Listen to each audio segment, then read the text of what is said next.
একটু দয়া করো না,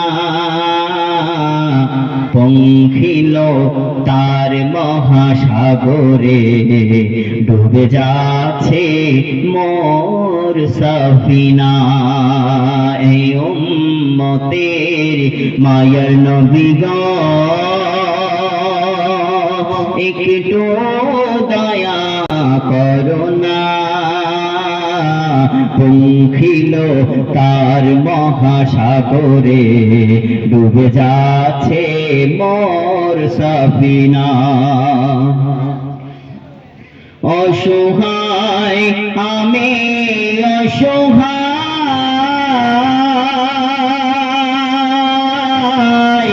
নেই কোনো কিনারায়। অসহায় আমি অসহায়, নেই কোনো কিনারায়। যদি ইশারায় ডাকো গো নবী, তবে পেয়ে যাই সাহারা। যদি ইশারায় ডাকো গো নবী, তবে পেয়ে যাই সাহারা। এই উম্মতের মায়ার নবী গো, একটু দয়া করো না, সকুস নাইনের নানা জান। একটু দয়া করো না, পঙ্খিল তার মহাসাগরে ডুবে যাচ্ছে মোর সফিনা। আমাদের কবরে রাখিলে নবী গো নেবে কি তুলে। আমাদের কবরে রাখিলে নবী গো নেবে কি তুলে। এই উম্মত বলে পরিচয় দিয়ে হাত বুলিয়ে দিও কপালে। এই উম্মত বলে পরিচয় দিয়ে হাত বুলিয়ে দিও কপালে। এই উম্মতের মায়ার নবী গো, কবরে মোরা সোনা, পঙ্খিল তার মহাসাগরে ডুবে যাচ্ছে মোর সফিনা। এই সাবজে গুম্বাদের অধিপতি, একটু দয়া করো না, পঙ্খিল তার মহাসাগরে ডুবে যাচ্ছে মোর সফিনা। আল্লাহুম্মা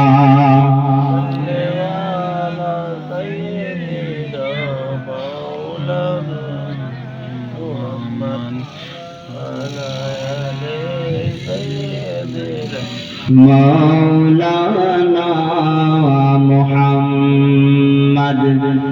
ভাইরা আমার, আল্লাহ পাক রব্বুল আলামিন তার প্রিয় হাবিবকে এমন আখলাকি বানিয়েছেন, পৃথিবীর যে সমস্ত মহা পণ্ডিতরা, মহাবিজ্ঞানীরা তার আখলাক সম্বন্ধে রিসার্চ করেছেন, তার আখলাক সম্বন্ধে পড়েছেন, সকলে তার আখলাকের প্রতি ফিদা হয়েছেন। শুধু আমাদের দেশ। আচ্ছা, তারপরে কি গরমকাল আসলে আবার ছুটি, প্রচন্ড গরমের মধ্যে আবার এক মাস ছুটি। ছুটি থাকে কি থাকে না? আমার রাসূল পাক সাল্লাল্লাহু আলাইহি ওয়াসাল্লামের এই ঠান্ডার মধ্যে যখন ওহী নাজিল হতো, তখন গা দিয়ে, শরীর দিয়ে ঘাম গড়িয়ে পড়তো। তো সেই কষ্টটা কি তার থেকেও আমাদেরকে শিক্ষকদের কষ্ট বেশি? তাহলে ছুটি থাকাটা স্বাভাবিক ব্যাপার। এখন এই যখন ছুটিতে রইল, তখন মক্কার কাফের মুশরিকরা বলা বলি করতে শুরু করলো যে রাসূল পাক সাল্লাল্লাহু আলাইহি ওয়াসাল্লামের রব, বললো ওই যে মুহাম্মাদের রব, সবাই বলে সাল্লাল্লাহু আলাইহি ওয়াসাল্লাম, কারণ আমরা কাফের বেঈমানদের মধ্যে না, আমরা দরুদ পড়ব। তো বলল যে মুহাম্মাদের রব মুহাম্মাদকে পরিত্যাগ করেছে, মুহাম্মাদকে আর চায় না। সাল্লাল্লাহু আলাইহি ওয়াসাল্লাম পড়ে, আমি যতবারই নাম উচ্চারণ করবো পড়বে, এটা আপনাদেরই লাভ, যতবার দরুদ পড়া হবে ততবার আল্লাহ খুশি হবে। তো আমি বোঝানোর তাগিদে বলছি। তো এই যখন বললো তখন সঙ্গে সঙ্গে আল্লাহ পাক রব্বুল আলামিন এই আয়াত নাজিল করলো। কি আয়াত? মা ওয়াদ্দাকা রাব্বুকা ওয়া মা ক্বালা। ও নবী, তোমার প্রতি আল্লাহ পরিত্যাগ করেননি, তোমাকে আল্লাহ পরিত্যাগ করেননি, তোমার প্রতি বিরূপ হননি। কাফেরদের মুখ মেরে দিল। এবারে আল্লাহ পাক রব্বুল আলামিন তিনি বলছেন ওয়ালাল আখিরাতু খায়রুল লাকা মিনাল উলা। হে নবী, তোমার জন্য পরবর্তী সময় তো পূর্ববর্তী সময় অপেক্ষা উত্তম। মানে পরের যে সময় আর এই যে সময়, এই অপেক্ষা পরের সময়টা উত্তম। মানে এখন যে সময়টা আছে রাসূল পাক সাল্লাল্লাহু আলাইহি ওয়াসাল্লামের, এখন যে সময়টা ছিল, এরপরে যে সময়টা আসবে সেই সময়টা বেশি উত্তম। আল্লাহ পাক রব্বুল আলামিন বলছেন ওয়ালা সাউফা ইউতিকা রাব্বুকা ফাতারদা। অচিরেই তোমার রব তোমাকে এরূপ দান করবেন যাতে তুমি সন্তুষ্ট হয়ে যাবে। কি দান করেছিল দেখতে হবে, আমাদেরকে দেখতে হবে। তো আল্লাহ পাক রব্বুল আলামিন বললেন ইন্না আ'তাইনাকাল কাউসার। হে নবী, আমি তোমাকে কাউসার দান করেছি। কি? কাউসার দান করেছি। তাহলে আল্লাহ পাক রব্বুল আলামিন এই যে কাউসার দান করলেন, এই কাউসারের বর্ণনা একটু দিয়ে দিই। কাউসার কিরকম হবে? হাউজে কাউসার, যে পানি উম্মতরা পাওয়ার জন্য রাসূল পাক সাল্লাল্লাহু আলাইহি ওয়াসাল্লামের কাছে গিয়ে দাঁড়িয়ে থাকে। তীব্র গরমের মধ্যে সূর্য যখন মাথার উপরে হাসর নাসরের বিচার হবে, তখন সমস্ত কিছু রাসূল পাক সাল্লাল্লাহু আলাইহি ওয়াসাল্লামের কাছে বলবে, ইয়া রাসূলুল্লাহ একটু পানি হবে, একটু পানি হবে। আচ্ছা, রাসূল পাক সাল্লাল্লাহু আলাইহি ওয়াসাল্লাম কাদের পানি দেবে?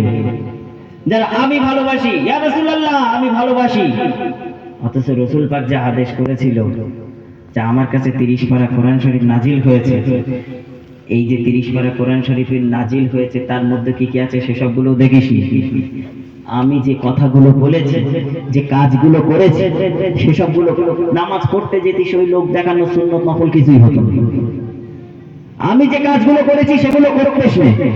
আচ্ছা, আমরা যদি এখন বলি রাসূল পাক সাল্লাল্লাহু আলাইহি ওয়াসাল্লামের জন্য আমরা জান দিয়ে দেব, সবাই বলবে রাসূল পাক সাল্লাল্লাহু আলাইহি ওয়াসাল্লামকে কত ভালোবাসে। একটু ভিতরে দেখি, এই তুই কি করিস? বুঝে দাঁড়িয়ে পেশাব করি, দাঁড়িয়ে পেশাব করি। আচ্ছা, এটা রাসূল পাক সাল্লাল্লাহু আলাইহি ওয়াসাল্লামের আখলাক বলে মনে হয়? তাহলে এই সব আখলাক যদি আমি না বাদ দেই, রাসূল পাক সাল্লাল্লাহু আলাইহি ওয়াসাল্লামের সঠিক আখলাকটাকে যদি আমরা না মানি, রাসূল পাক সাল্লাল্লাহু আলাইহি ওয়াসাল্লামের হাউজে কাউসারের পানি আমাদের এমনি দিয়ে দেবেন? যে পানি এত মূল্যবান পানি, হাউজে কাউসারের পানি খাবে, তার যে ধারগুলো থাকবে, যেরকম ওই নদীর যেরকম ধার থাকে না, তো এই নদীর যে ধারগুলো, এই ধারগুলো এমন হবে যে হাউজে কাউসারের পানি আর ওই ধার দিয়ে মিশকের গন্ধ আসবে, জান্নাতি মিশক আম্বারের গন্ধ ওখান থেকে উঠবে। তারপরে ওখান দিয়ে যখন তলা দিয়ে যে পানিটা বের হবে, ওই যে আমাদের পুকুরের তলায় থাকে কাদা, একদম পুরো পচা কাদা থাকে, আর সেই হাউজে কাউসারের পানির তলায় থাকবে মণি মুক্তা হীরা। তার পেয়ালাগুলো হবে নক্ষত্রের মতো উজ্জ্বল। আচ্ছা, সেই যে রাসূল পাক সাল্লাল্লাহু আলাইহি ওয়াসাল্লামকে আমরা যদি ভালোবাসি তাহলে তো আমরা পাবো, আর না হলে এমনি দেবে। তাহলে আমাদের রাসূল পাক সাল্লাল্লাহু আলাইহি ওয়াসাল্লামের কথা মানতে হবে কি হবে না? একটু জোরে বলেন, কথা মানতে হবে তো? অবশ্যই হবে। তো আমি তার মধ্যে থেকে ছোট্ট একটা নাত আমি পড়ছি। এই উম্মতের মায়ার নবী গো, একটু দয়া করো না, পঙ্খিল তার মহাসাগরে ডুবে যাচ্ছে মোর সফিনা। এই উম্মতের মায়ার নবী গো একটু দয়া করো না। পঙ্খিল তার মহাসাগরে ডুবে যাচ্ছে মোর সফিনা। অসহায় আমি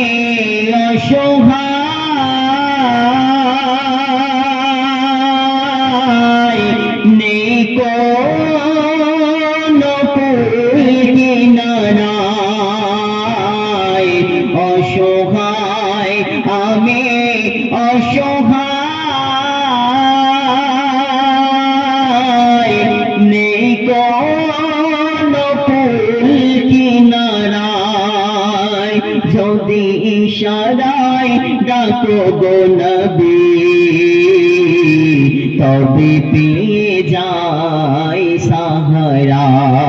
যদি ইশারায় ডাকো গো নবী, তবে পেয়ে যাই সাহারা। এই উম্মতের মায়ার নবী গো একটু দয়া করো না। সকলে পিতার অধিকার, মন খুলে কেন হাসে না। এই হুসনাইনের নানা জান একটু দয়া করো না। পঙ্খিল তার মহাসাগরে ডুবে যাচ্ছে মোর সফিনা। আমাদের কবরে রাখিলে নবী গো নিবে কি তুলে। আমাদের কবরে রাখিলে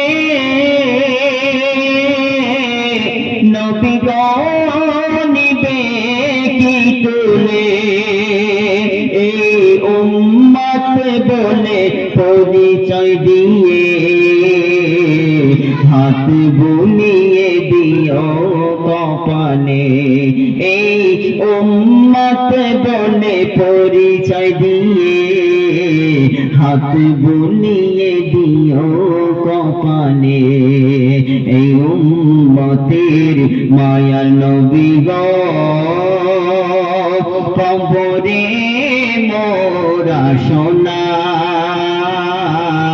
পঙ্খিল তার মহাসাগরে ডুবে যাচ্ছে মোর সফিনা। এই সাবজে গুম্বাদের অধিপতি একটু দয়া করো না। পঙ্খিল তার মহাসাগরে ডুবে যাচ্ছে মোর সফিনা। আল্লাহুম্মা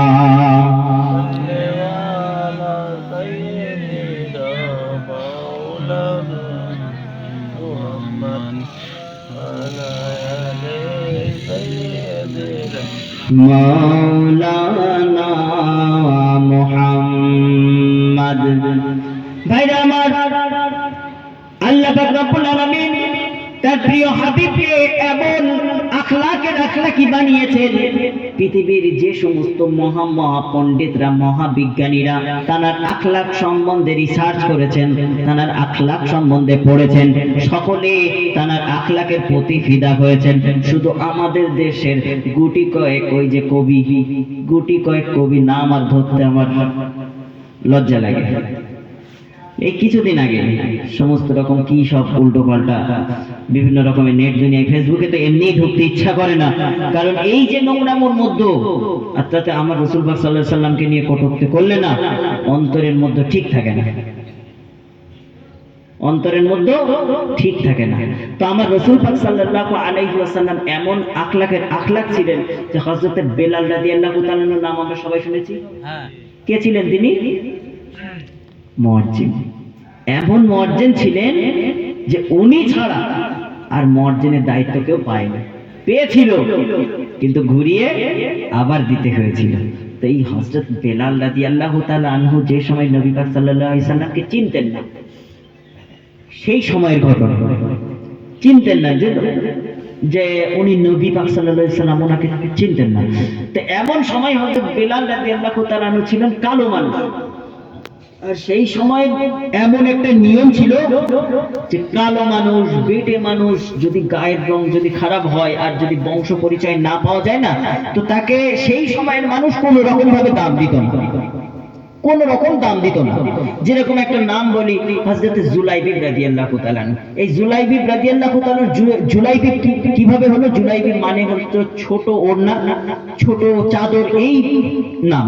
তো হযরত জুলাইবিব রাদিয়াল্লাহু তাআলা আনহু ছিলেন যে একটু ভেটে ঘুটে মানুষ, একটু গায়ের রং ময়লা, তার উপরে ছিল বংশের পরিচয় ছিল না।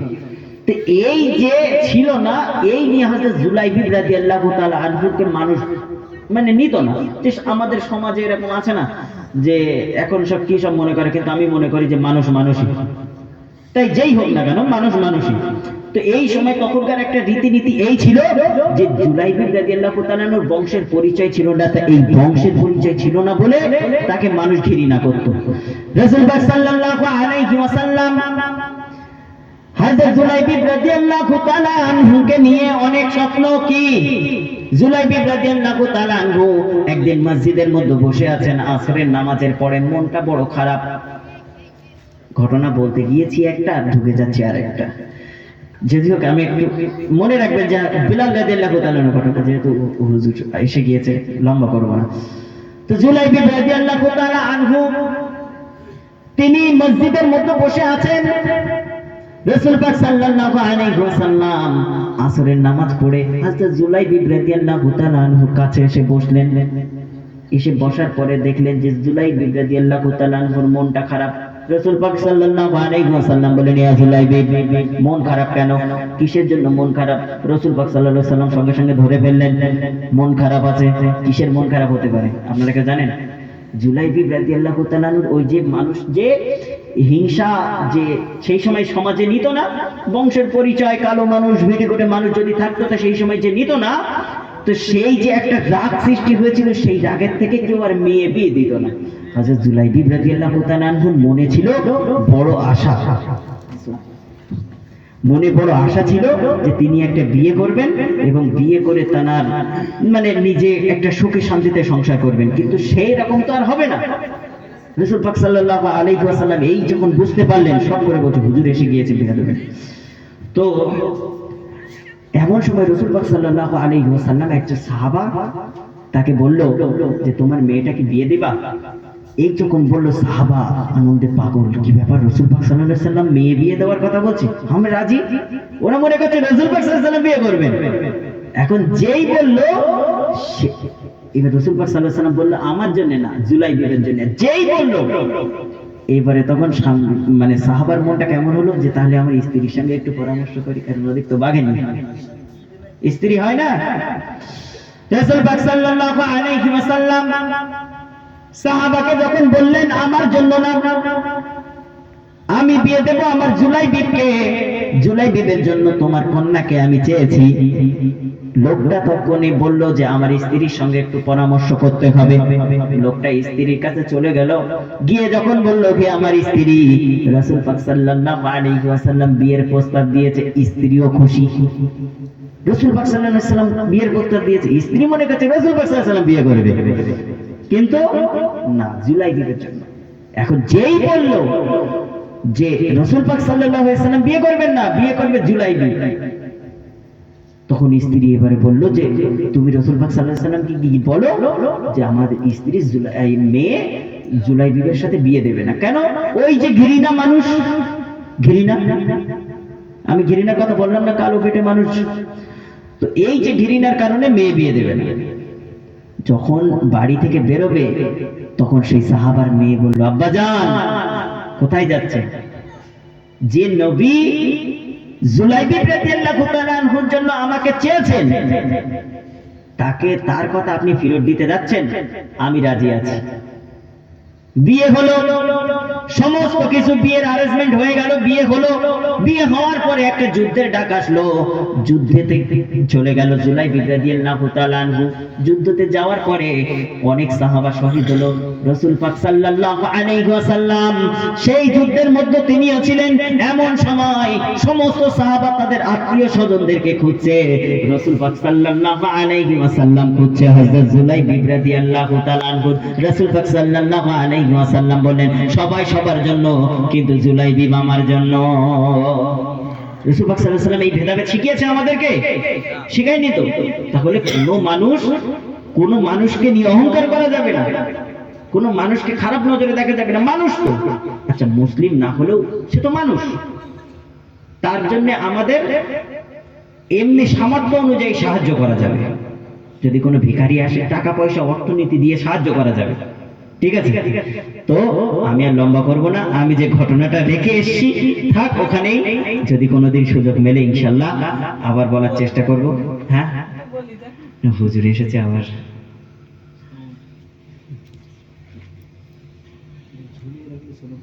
আচ্ছা, তো হুজুর যখন বলছে তখন আমি ছোট করেই বলি। হযরত বিলাল রাদিয়াল্লাহু তাআলা আনহু সেই সময় নবী পাক সাল্লাল্লাহু আলাইহি ওয়াসাল্লামকে চিনতেন না। এখন বিলাল রাদিয়াল্লাহু তাআলা আনহু কালো মানুষ ছিলেন আর গোলাম ছিলেন। কি ছিলেন? গোলাম ছিলেন। তো এখন গোলামদের মর্যাদা মালিকের কাছে কতটা হতে পারে? আর বিশেষ করে সেই সময় কোনো দাম ছিল না গোলামদের। তো এখন মালিক বলল যে বিলাল, আমাদের বাড়িতে মেহমান আসবে, অতিথি আসবে, তো এর জন্য কিছু আটা এটা সেটা একটু পেশাই করার দায়িত্ব দিয়ে গেল। এখন বিলাল রাদিয়াল্লাহু তাআলা আসলো জ্বর। আচ্ছা, জ্বর আসলে কেউ আর উঠতে পারে? সেই কাঁপুনি জ্বর যদি আসে উঠতে পারে? বিলাল রাদিয়াল্লাহু তাআলা উঠতে পারলেন না, কাজগুলো মিস হয়ে গেল। এমন সময় বাড়ির মালিক এসে যখন দেখলো যে সেই কাজগুলো করেনি, এমন মার মারলো ওই জ্বর অবস্থায়। আচ্ছা, আমাদের যদি জ্বর অবস্থায় মারা হয় আমরা সহ্য করতে পারবো? এমন অবস্থায়, সেই অবস্থায় বিলাল রাদিয়াল্লাহু তাআলাকে এত মারা হলো, মাথার চুলগুলো পর্যন্ত টেনে ছিঁড়ে নেওয়া হলো। বিলাল রাদিয়াল্লাহু তাআলা তানাকে যখন এমন ভাবে শাস্তি দেওয়া হলো, বিলাল রাদিয়াল্লাহু তাআলা আনহুকে তার মালিক বাড়ি থেকে বের করে দিল। যা গোলাম, তোকে আমার দরকার নাই, তুই বাড়ি থেকে এক্ষুনি বেরিয়ে যা। বিলাল রাদিয়াল্লাহু তাআলা আনহু রক্ত মাখা শরীর নিয়ে রাস্তার মধ্যে কিছু দূর এসে চলতে চলতে আর চলতে পারছেন না, সকল বসে গিয়েছেন। সাহাবারা আসে, অনেক সাহাবারা আসে, অনেক মানুষজন আসে বেলালকে দেখে, কিন্তু বেলালকে কেউ সান্ত্বনা দেয় না। কেউ যে একটা রক্তপাত হচ্ছে, আমি যে আপনাকে সাহায্য করব, এই সাহায্য কেউ করে না। রক্তটা কিভাবে বন্ধ হবে? খিদার মধ্যে আছে, গোলাম তো বেশি, মালিক তো বেশি খাওয়াও দেয় না, এখন খিদার মধ্যে আছে। রাসূল পাক সাল্লাল্লাহু আলাইহি ওয়াসাল্লাম ওই পথ দিয়ে আসছিলেন। আসতে গিয়ে দেখলেন যে একজন যুবক রক্তাক্ত অবস্থায় পড়ে আছে। হযরত বেলাল বললেন, "ও যুবক, এদিকে এসো, শোনো।" রাসূল পাক সাল্লাল্লাহু আলাইহি ওয়াসাল্লামকে যুবক বলছে, চেনে না তো। রাসূল পাক সাল্লাল্লাহু আলাইহি ওয়াসাল্লামকে যুবক বলে ডাকলেন। রাসূল পাক সাল্লাল্লাহু আলাইহি ওয়াসাল্লাম যখন গিয়ে দেখলেন যে বেলালের তো অবস্থা খারাপ, এমন সময় রাসূল পাক সাল্লাল্লাহু আলাইহি ওয়াসাল্লাম দেখে রাসূল পাক সাল্লাল্লাহু আলাইহি ওয়াসাল্লাম চলে গেলেন। বিলাল বলল, সারাদিন একজন মানুষ, দুজন মানুষ, এমন বহুত মানুষ আসলো, দেখে চলে গেল। এই যে একটা সুন্দর যুবক আসলো, আমি মনে করলাম যে এই যুবকের থেকে আমি সাহায্য পাবো, কিন্তু এই যুবকও চলে গেল। রাসূল পাক সাল্লাল্লাহু আলাইহি ওয়াসাল্লাম বাড়িতে গিয়ে আম্মা জান আয়েশা রাদিয়াল্লাহু তাআলা আনহাকে বললেন, আয়েশা রে, ঘরে কি কোনো কিছু খাবার আছে? যদি থাকে দাও। আয়েশা রাদিয়াল্লাহু তাআলা আনহা বলল যে হ্যাঁ, খাবার আছে, একটু খেজুর আছে, কয়েকটা খেজুর আছে, আপনার জন্য রেখে দিয়েছিলাম। আপনি তো 2-1 দিন ধরে ভোকা আছেন, ক্ষুধার্ত আছেন, আপনার জন্য রেখে দিয়েছিলাম। আর একটু দুধ আছে। রাসূল সাল্লাল্লাহু আলাইহি ওয়াসাল্লাম বলল, আয়েশা রে, ওখানে একজন গোলাম বসে আছে অসুস্থ অবস্থায়, তারও পেটে খুব ক্ষুধা, এখন আমি তাকে রেখে এই খাবার খাই কিভাবে? এই জন্য তো হলো রাহমাতুল লিল আলামিন, সারা বিশ্বের জন্য রহমত। রাসূল পাক সাল্লাল্লাহু আলাইহি ওয়াসাল্লাম যখন দৌড়ে দৌড়ে আসছেন, বিলাল দেখতে পাচ্ছেন সেই সুদর্শন পুরুষ, সেই সুন্দর যুবকটা ফিরত আসছে, হাতের মধ্যে কিছু আছে। রাসূল পাক সাল্লাল্লাহু আলাইহি ওয়াসাল্লাম আসার পরে বিলাল রাদিয়াল্লাহু তাআলা আনহুকে সেগুলো খাওয়ালেন। খাওয়ানোর পরে তানার নিজের চাদর গায়ে দিয়ে তানার বাড়িতে নিয়ে গেলেন। নিয়ে যাওয়ার পরে এমন সময় রাসূল পাক সাল্লাল্লাহু আলাইহি ওয়াসাল্লাম তিনি ওই বিছানার উপরে তানার চাদর দিয়ে শুইয়ে দিয়েছেন। দেখছেন রাতের বেলা বিলালের মালিক যে কাজগুলো দিয়েছিল, সেই যে জাতা পেশায় কাজ, রাসূল পাক সাল্লাল্লাহু আলাইহি ওয়াসাল্লাম সেই জাতা পেশায় করছে। এমন সময় চাঁদনি রাতের আলো রাসূল পাক সাল্লাল্লাহু আলাইহি ওয়াসাল্লামের শরীরে পড়ছে। দেখছেন একটা একটা ঘাম এমন ভাবে চিকমিক করছে, চিকমিক করছে, একটা এক ফোঁটা ঘাম যে মুক্তোর মতো জল জল করছে, হীরার মতো জল জল করছে।